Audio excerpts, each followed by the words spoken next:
اتعلمتي ايه من الخلفه؟ اقول لك انا بقى حبيبتي اتعلمت ايه من الخلفه، انا مش هخبي عليكم ابدا. اتعلمت ابرق واصوت، واكتشفت ان في طبقات في صوتي ما كنتش اعرفها.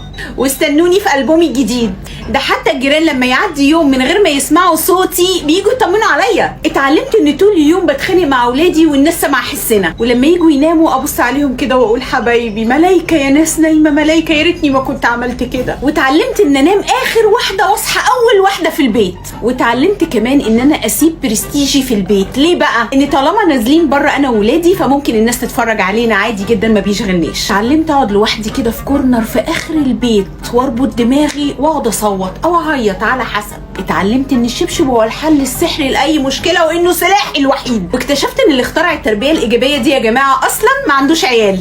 وانتي بقى اتعلمتي ايه من الخلفه؟ تعالوا اوريكم بقى لما سالت البنات اتعلمتي ايه من الخلفه ردوا عليا وقالوا لي ايه.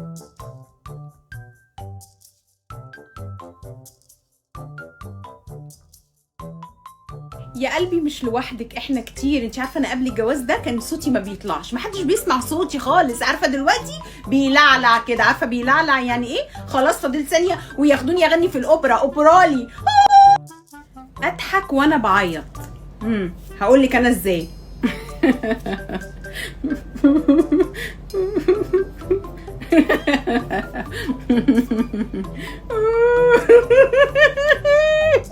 اتعلمت انه انا اتربيت مرتين. طبعا يا حبيبتي معروفه، المره الاولانيه لما اتربيتي في بيت اهلك، والمره الثانيه العيال بيربوكي. معروفه ان مفيش غير الشبشب. التربيه الايجابيه دي في الكتب حبيبتي. احب اقولك ان التربيه الايجابيه او التربيه الحديثه هي اكبر اكذوبه في العالم، في الحياه، في الكون.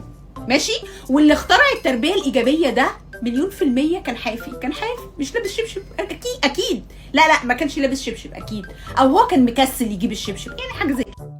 اني اكون اب تو ديت. والله بصي حضرتك، يعني عايزه اقول لك انت اب تو ديت بقى ابديتد. المهم ان انت تبقي ماشيه في زمن المضارع المستمر اللي هو البريزنت كونتينيوس. واخده بالك؟ ليه بقى؟ ما انت لازم تواكبي الاحداث وتعرفي ايه اللي بيحصل حواليكي، ولازم تبقي متجدده دايما وعارفه كل الخبايا اللي بتحصل، ايه الجديد اللي نازل. واخده بالك انت؟ ايه الجديد اللي نازل بقى. فانت كده هتبقي محتاجه تنزلي نسخه ويندوز يعني 3 مرات في اليوم، فطار وغدا وعشاء. سيبك من الخلفه، انت كل محتوياتك جميله قوي وضحك، وربنا يديم القبول اللي في وشك. بنت احرجتيني. لا بنتكلم في الخلفه، بنتكلم اتعلمتي ايه من الخلفه تقولي لي لا كده احراج. الصبر ثم الصبر ثم الصبر لحد ما نروح نتعالج من ضغط وسكر ومراره. كله في ميزان حسناتك يا حبيبتي، كله في ميزان حسناتك. ربنا يشفيكي ويعافيكي يا حبيبتي، ربنا يشفيكي ويعافيكي. انا شلت المراره، ما بقاش عندي مراره خلاص، شلتها ريحت دماغي. كله في ميزان حسناتنا، هو ثواب بناخده. انا بقيت خارقه، المرأة الاخطبوط. بقيت بستعمل ايدي ورجلي وكل حواسي، بقيت اشوف بقفايا. انتي اتحولتي ولا ايه؟ كنت معززة قبل الجواز والخلفة يقطع الخلفة وسنينها. عارفة والله تقصدي ايه، مش لوحدك والله، كلنا كنا معززين مكرمين في بيت اهالينا، لكن احنا داس علينا بالجامد. تحس انه احنا اتعلم علينا، مش احنا حد علم علينا كده، يعني خدنا كده غرزتين 3 ولا حاجه. احنا المفروض نلم نفسنا كلنا والله يا جماعه، ونشوف لنا كده جزيره في المحيط الهادي.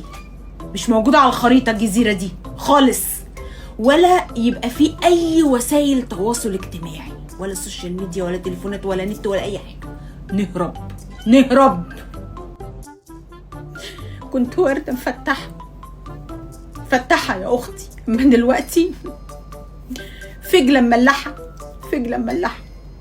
خلينا نقول في الاخر ان الاطفال دول نعمه من عند ربنا، رغم صعوبه تربيتهم، رغم صعوبه تحمل طلباتهم وتحمل شقاوتهم. اهم شيء في التربيه يا جماعه ان هم يطلعوا مثقفين ويطلعوا متعلمين ويطلعوا عندهم اخلاق.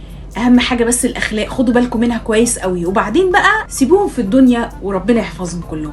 انت بقى كأم لازم تحبي نفسك، ولازم تدي وقت لنفسك وتعملي الحاجات اللي انت بتحبيها. لازم تعرفي ان انت لو مبسوطه ونفسيتك كويسه فده هينعكس على كل اللي حواليكي بما فيهم ولادك وبيتك وجوزك.